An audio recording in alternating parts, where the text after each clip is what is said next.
On se retrouve en direct sur Europe 1 et sur CNews. Dans Punchline, nous sommes avec Louis de Ragnel, chef du service politique d'Europe 1. Bonsoir Louis. Bonsoir Laurence. Et nous accueillons notre invité Aurélien Pradier. Bonsoir. Bonsoir. Député LR du Lot, vous avez rencontré aujourd'hui Laurent Berger, le patron de la CFDT, en compagnie d'autres députés LR, cet après-midi à l'Assemblée nationale. À quoi est-ce que vous jouez, Aurélien Pradier ? Je joue à la responsabilité qui est la mienne de député, de faire en sorte que nous puissions dans ce pays dialoguer. Nous n'avons jamais mené de grande réforme des retraites sans le dialogue social. D'abord, c'est un principe qui a toujours été porté par les gaullistes. C'est notre constitution de la République qui instaure le dialogue social, la nécessité de dialoguer. C'est les dernières lois Larcher qui ont institutionnalisé tout cela. Et puis chez les gaullistes, il y a une tradition, c'est de faire en sorte que la démocratie s'exprime à l'Assemblée, au Parlement, au Sénat, mais aussi dans le dialogue social. Éric Ciotti ne fait pas bien ça ? Il n'a pas reçu les syndicats ? Écoutez, moi, il était invité ce matin, il aurait parfaitement pu le faire. Mais il les a reçus auparavant ? Oui, sûrement, je crois. En tous les cas, nous, collectivement, nous n'avions pas eu l'occasion de le recevoir. Et puis, on le reçoit dans une semaine qui est particulière, qui est une semaine de mobilisation. Laurent Berger est le patron d'un syndicat réformiste. Toutes les grandes réformes des retraites ont été faites avec le soutien de la CFDT. Toutes. Et nous avons parlé des grands sujets, du travail, de cette réforme des retraites et surtout de la nécessité de ne pas bloquer le pays. Je suis un homme de dialogue comme beaucoup de mes collègues députés.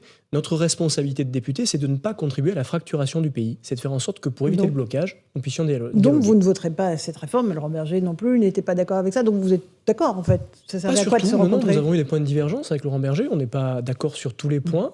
Mais sur le fait que cette réforme est totalement illisible aujourd'hui, qu'elle est injuste, que sur les carrières longues, qui est un des combats que j'ai mené avec mes collègues, nous ne sommes pas encore arrivés parfaitement au bout.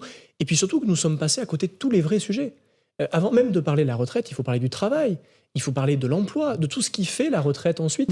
Et nous avons eu ces points de convergence avec Laurent Berger, si bien que j'ai annoncé à la sortie de cette discussion, de cet échange républicain, qu'au mois de mai, nous organiserions à l'Assemblée nationale une conférence autour du travail durant toute une journée qui rassemblera les acteurs du travail, y compris les chefs d'entreprise. Quand je vous ai posé la question à quoi est-ce que vous jouez, c'était est-ce qu'au fond vous ne jouez pas à être le président des Républicains ? Or c'est Éric Ciotti qui a été élu. Non, Éric Ciotti est président des Républicains, je ne conteste pas ce titre-là. On m'a redonné ma liberté il y a quelques jours, ça ne vous a pas échappé ? Oui, vous avez perdu votre titre de vice-président. Oui, j'ai perdu un titre et j'ai peut-être gagné un peu plus de liberté, peut-être aussi un peu plus de respect dans les convictions que je défends. Je suis député de la Nation avant d'être numéro 2, numéro 3 ou je ne sais quoi d'un parti politique. Donc tout ça n'est pas un jeu. Tout ça aussi est une prise de conscience de la responsabilité de député qui est la mienne et celle de mes collègues. Aurélien Pradier, combien de troupes ? Combien de députés là ? Nous étions une quinzaine à la réunion ce matin. 15 voix qui manqueront donc pour le vote de la loi. Je pense en fait davantage, parce que tous les collègues n'étaient pas là. La vérité, c'est que si le gouvernement pense pouvoir obtenir aujourd'hui un deal politique avec les députés les Républicains, avec tous les députés les Républicains, il se met le doigt dans l'œil. Alors, Louis de Ragnel. Les Républicains, justement, viennent sous la houlette d'Éric Ciotti, viennent de lancer des grands chantiers pour justement essayer de parler d'une seule voix, de redéfinir ce qu'est la droite et à qui doit parler la droite. Donc, il y aura d'autres des sujets sur lesquels vous allez être amené à vous positionner. Demain, Emmanuel Macron, notamment, doit s'exprimer sur les questions de fin de vie, d'euthanasie. Vous, quelle est votre position sur ce sujet ? On aura tous ces débats, ils sont fondamentaux. Vous avez raison de dire qu'il faut que la droite se reconstruise en profondeur. Mais pour se reconstruire, il ne faut pas louper cette étape des retraites. Si la droite, dans cette réforme des retraites, devient la complice conciliante du gouvernement et d'Emmanuel Macron, qu'est-ce qui demain nous différenciera encore d'Emmanuel Macron ? Je suis un opposant résolu à Emmanuel Macron, non pas que... Est-ce que vous comprenez que... le sous-texte de ma question, c'est... on a l'impression que... je ne sais pas ce que diront les Républicains sur la question de la fin de vie. Globalement, la droite a toujours été plutôt assez prudente sur ces questions-là. Mais on a l'impression que comme à chaque fois vous essayez de vous distinguer d'abord et avant tout d'Éric Ciotti, de votre propre famille politique, on se demande si en fait demain, une fois que les Républicains donneront leur position, vous défendrez pas une autre position, encore une fois un pas de côté, parce qu'on a vraiment l'impression que c'est votre stratégie. À chaque fois de dire autre chose que ce que dit votre parti. Eh bien, c'est une mauvaise impression. Et si je donne cette impression, je vais travailler à la corriger au fur et à mesure du temps. Sur la réforme des retraites, ma position elle a été constante. Et je ne suis pas le seul à la porter, c'est celle de beaucoup de mes amis politiques au sein de notre famille.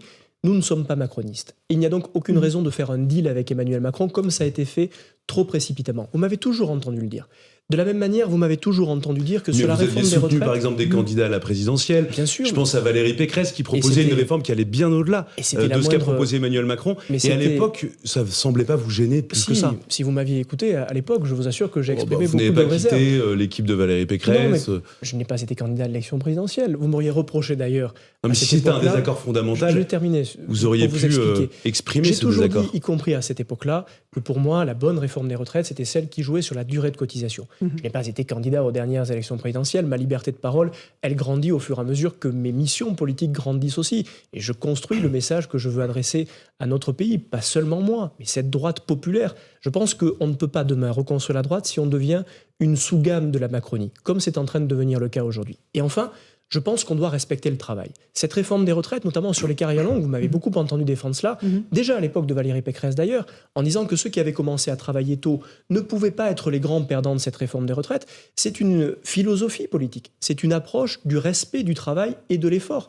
Et c'est tout cela dont nous débattons. Et ça va coûter combien, cette mesure sur les carrières longues ? Lorsque j'ai commencé à porter cette proposition, le gouvernement l'a balayé d'un revers de la main en disant que ça coûte 10 milliards d'euros. J'ai dès le début contesté ce chiffre. Vous vous rendez compte d'ailleurs que nous n'avons toujours pas le chiffrage. Enfin, on est dans un débat parlementaire démocratique et on n'a même pas les chiffrages des mesures que nous proposons. J'ai adressé aujourd'hui même un courrier à tous les présidents de groupe au Sénat pour leur dire que le chiffrage du dernier effort qui était à faire sur les carrières longues coûtait autour de 300 millions d'euros, ce qui est à peu près l'équivalent de ce que le Sénat a fait sur les carrières des femmes. C'est quoi le dernier effort, en gros, concrètement ? Nous avons obtenu 2 choses. Et d'ailleurs, parce qu'on s'est bagarré, c'est aussi une leçon. Vous voyez, si nous avions tous cédé au départ, si nous n'avions pas été quelques-uns un peu trouble-fête à dire au gouvernement non, il nous faut obtenir davantage, nous n'aurions pas obtenu que ceux qui ont commencé à 17 ans fassent 43 annuités de cotisation et non pas 44, que ceux qui ont commencé entre 20 et 21 ans, qui n'étaient pas en carrière longue, puissent en bénéficier. Le problème aujourd'hui, c'est que donc ceux ce sont qui ont plutôt commencé... des bons points que vous donnez au gouvernement. Mais là, ce sont des bons points que nous sommes C'est quoi la dernière mesure que vous avez voulu obtenir ? Ce sont des bons points que obtenir ? nous sommes allés arracher. Et vous voyez, on est un peu passé du statut, pardon de vous le dire un peu brutalement, d'emmerdeur. On me disait, mais enfin, quand même, Aurélien Pradier, il est jamais content. Tout ça, je le fais pas pour moi, je le fais pour nos concitoyens. Et si nous n'avions pas bataillé sur ces 2 points, nous ne les aurions pas obtenus. Ce qui reste à obtenir, c'est ceux qui ont commencé à 14 ans, ceux qui ont commencé à 15 ans, à 16 ans, pardon, ceux qui ont commencé à 18 ans, qui vont faire 44 annuités de cotisation, alors que les autres vont faire 43 annuités. Qui est aberrant. Comment voulez-vous comprendre que celui qui a commencé à 14 ans va cotiser 2 ans de plus que celui qui a commencé à 20 ans. Ça ne tient pas une seconde, et j'ai bien dit au gouvernement que c'était un des points que je ne lâcherai pas, sur lequel il fallait avancer parce que c'était une question de respect de l'effort. Si le gouvernement change d'avis sur ce sujet, vous pourriez voter la réforme des retraites ? Oui, c'est une hypothèse que j'ai posée sur la table dès l'origine. J'ai toujours dit la même chose, vous savez. Si le gouvernement évolue là-dessus, j'ai dit, si le gouvernement bouge sur les carrières longues, qu'on nous assure qu'en dessous de 21 ans, on ne fait pas plus de 43 annuités de cotisation, je soutiendrai la réforme. Et pardon de vous dire qu'on en est encore très loin. C'est la seule condition, Aurélien Pradier ? Il y avait les autres conditions, d'autres conditions que nous avions posées, les 1 200 euros de retraite minimale. Ça ne comptiez pas. Dont on voit déjà que 10 000 personnes en bénéficient. Bien sûr, le vernis commence à craquer. Les femmes, on est en journée des carrières des femmes, sur lesquelles le Sénat a fait une évolution, que je salue d'ailleurs, qui est à mon sens assez positive. Pour les mères de famille, il nous reste les carrières des femmes plus complètes.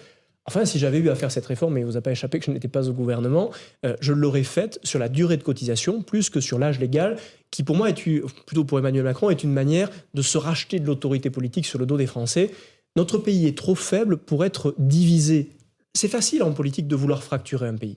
C'est beaucoup plus facile de vouloir le réconcilier. Et je pense que le rôle de la droite demain... Beaucoup plus difficile, bien sûr, mais beaucoup plus exigeant de le réconcilier. Je pense que le chemin de responsabilité de la droite demain, c'est de réconcilier les Français. Le spectacle qui est donné à l'Assemblée pose question aux Français. Certains députés, certains ministres, je pense aux bras d'honneur, 2 bras d'honneur, faits hier par Éric Dupond-Moretti, le garde des Sceaux, envers le patron du groupe des LR, Olivier Marleix. Ça vous choque ? Est-ce que ça n'abaisse pas, au fond, la fonction de tous les politiques ? Si, vous avez raison. Les 2 gestes répétés du garde des Sceaux sont inacceptables. Il faut comprendre qu'au-delà du geste qu'il a porté lui-même, Éric Dupond-Moretti, à Olivier Marleix, entre 2 hommes, 2 personnes, c'est un ministre de la République qui, lorsqu'il est à l'Assemblée nationale, a des comptes à rendre aux représentants du peuple, qui fait un bras d'honneur à un représentant du peuple. Enfin, on voit bien, et vous avez raison de le dire, qu'au fur et à mesure, on passe des symboles qui pourtant sont essentiels. Mais comme d'ailleurs le fonctionnement de notre démocratie, vous vous rendez compte que nous sommes en train d'examiner un texte qui va changer la vie de nos concitoyens, pour laquelle il y a une opposition massive des Françaises et des Français parce qu'ils savent que la réforme est injuste, dans un dispositif de 47.1 de la Constitution, ça ne s'est jamais fait auparavant, qui est une entorse aux pratiques démocratiques et parlementaires. On nous dit qu'on pourrait atterrir sur un 49.3. Il n'y a pas eu de vote à l'Assemblée nationale. Et lorsque il y en aura nous posons peut-être un au des questions, Sénat, on ne sait pas. Et non, on n'en est même pas certain encore. On s'habitue progressivement à un mode ultra dégradé de notre démocratie. Et tout cela laissera des traces. Lorsque ce matin, je reçois Laurent Berger avec mes collègues politiques, nous rappelons les grands principes d'organisation de notre démocratie et nous nous comportons comme des vrais responsables politiques qui ne veulent pas mettre le feu au pays. Il faut qu'il démissionne, Éric Dupond-Moretti ? Je pense qu'il y a de sérieuses questions à se poser. Ce geste-là n'est pas anodin.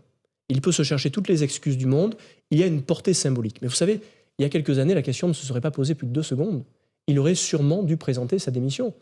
Et surtout, moi, je n'accepte pas vraiment ces excuses. Je vous le dis comme je le pense. Pourquoi ? Certains de mes amis, parce que l'excuse qu'il peut... D'abord, ce n'est pas à moi de les accepter, c'est à Olivier Marleix de le faire. Et ensuite, parce qu'il y a des gestes qui sont des gestes de portée symbolique qui attaquent la représentation nationale et donc l'honneur des Françaises et des Français. Nos concitoyens qui assistent à ces spectacles-là, comme à celui de la France insoumise depuis des semaines et des mois dans cet hémicycle, se disent au fond, à quoi bon être représenté ? Et moi, je préférais toujours des députés, j'en fais partie, mais je ne suis pas le seul sur tous les bancs politiques, qui tiennent des combats, qui ne les lâchent pas, qui parfois parlent un peu fort, un peu durement, parce que l'honneur de la politique, c'est aussi cela.